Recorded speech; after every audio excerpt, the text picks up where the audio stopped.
If you don't mind, just a few questions. No, go right ahead. I know that you were drafted by the Boston Celtics. And I think I read somewhere it was the fourth round. I thought it was the third round, but anyway, it was their third or the fourth round, actually. so how did you end up in the ABA? Well, I tell you what happened. It's a pretty good story. I was drafted by Boston, and I think back in April of, it had to be 71.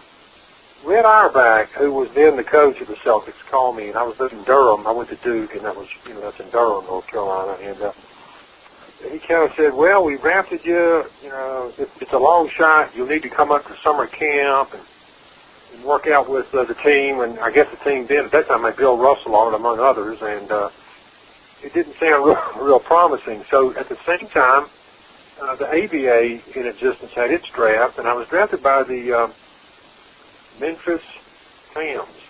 Oh, excuse me, it was Memphis Pros at that time, P-R-O-S. Right. And I had an agent, and I know that I could get some guaranteed contract money from Memphis, and that sort of made my mind up for me. And so that's why I went to the ABA as versus the NBA, because I had some guaranteed money, no cut contract. I gotcha. That's why I did it. And any regrets on that?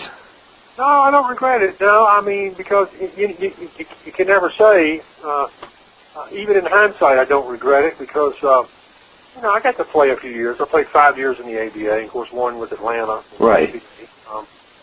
I don't know if I'd have had much playing time. Should I have gone to Boston and made the team? You never know, Right. But I feel okay about the decision.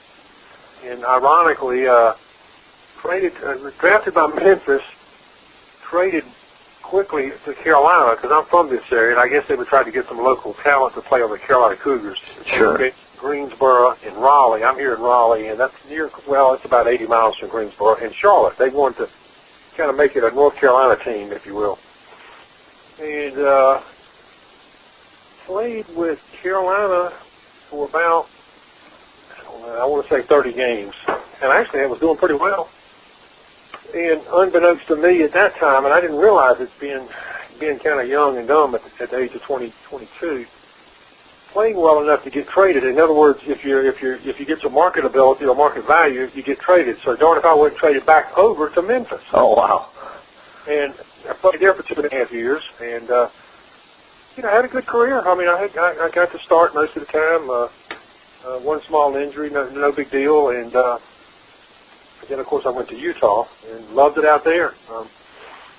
And played along Moses Malone. He came out of high school in Virginia. I was going to ask you about that, yeah. That's another great story. Moses was 18.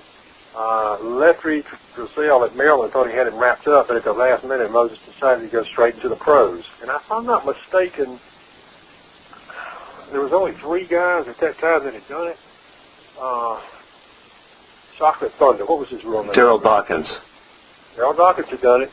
The first guy to do it, a lot of people don't know this, was a guy named Bill Willoughby from New Jersey. Absolutely, yeah, a little earlier. He was the first guy to leave high school, go straight to pros. But anyway, Moses became the third, and he came over to Utah, and he played center because he was very good around the basket, and I got to play some forward, and we actually played together for a while and did pretty well. And another little bad luck incident: the owner of the Utah Stars owned a boxer also who got in some trouble and was convicted, and I was good for he was in jail. So the guy folded the team out there. Then I went to St. Louis and played there for half a season. And that's when the ABA went out of business in 1976. And they put us in what they call a dispersal draft. And I was picked up by the Knicks. Oh, I didn't know that. That was kind of fun, but went up there and I got to meet the celebrities, Monroe and Frazier and Willis Reed and Bill Brantley and Phil Jackson. Phil Jackson, yeah. Yeah, it was kind of neat. But that didn't last long because, again, I had been traded to Atlanta. I went to Atlanta and played for 1 year. I didn't play a lot, and that was it. So that was, it was a bumpy ride, to be honest with you, but it was fun. It's still, I look back and we had a good time, you know. Do you have any favorite city? I know you played in Carolina, Memphis, Utah, St. Louis, and Atlanta. Any of those? The best cities always had good games in two cities. Indianapolis, where the Indiana Pacers were, and Louisville, Kentucky, where the Kentucky Colonels were. Always had good games. Really? Every time. I mean, I don't know what it was. I guess it seems like the rims were soft. The ball kind of stayed around the cylinder. And I seemed to play kind of a career of playing better against the big names such as Issel and Horace Gilmore with Kentucky. And Indiana had a great franchise for years. I think the center was Mel Daniels, if I'm not mistaken. Right, Mel Daniels, yeah. Yeah, Roger Brown and some of those guys. But and then on the other side of the coin, I didn't seem to play as good against maybe guys I should have been, taken to the basket. So those two cities always had good games. I always look forward to going to those two places. Huh. Now, how did you feel? Were you excited at all, like when you saw your first basketball card? Did that do anything for you, or? Well, yeah.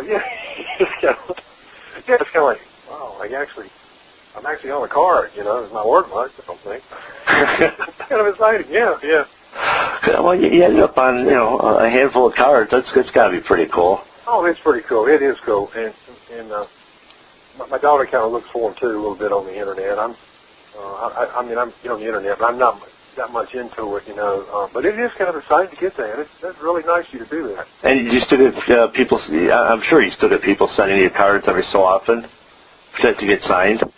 I don't get many cards. I get a lot of requests on like a sheet of notebook paper saying, really, I'm the son of so and so, and my dad really enjoyed watching me play. Could you be so kind as to sign an autograph? And I always do that because you never know how much that's going to mean to somebody. Even a kid who obviously doesn't know me, but it's kind of neat for them to get maybe a signed card back from somebody that played. Oh, absolutely. It may inspire somebody. You never know. Yeah, no, absolutely. I was excited to get your cards back. That was one of the coolest things, Yeah, it was.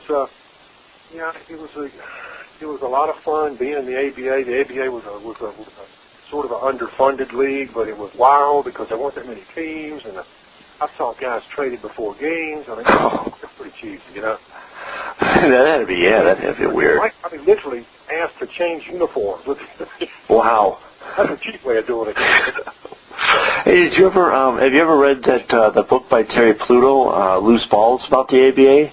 I haven't read it, cover to cover, but right. It's a pretty fascinating book. Yeah. I think that's one of the better books about the ABA, at least. Yeah. Are you ever going to write a book?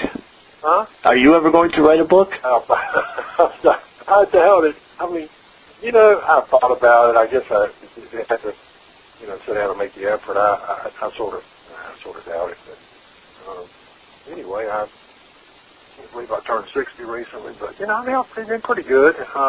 That's seriously, just I kind of have a right knee that's kind of worn down over the years, I guess, and need a little help with that. But I'm still working, still enjoying getting up and doing something every day. So what are you doing, if I may ask? I run a commercial cleaning operation in the Triangle area, which is Raleigh, Durham, Chapel Hill.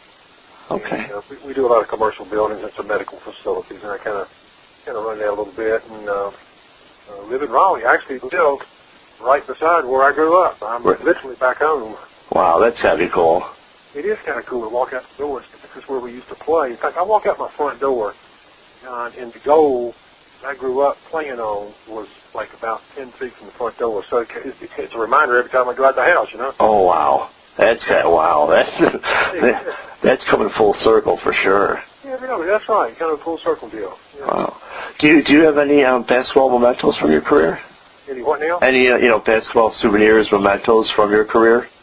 I had some, and I think I got good for giving stuff away. The kids got some of it, this and that. I may have a few items, and I don't know. I have to look. There's a couple places I need to look, if you will be honest about it, in a trunk or two, Interesting. Okay.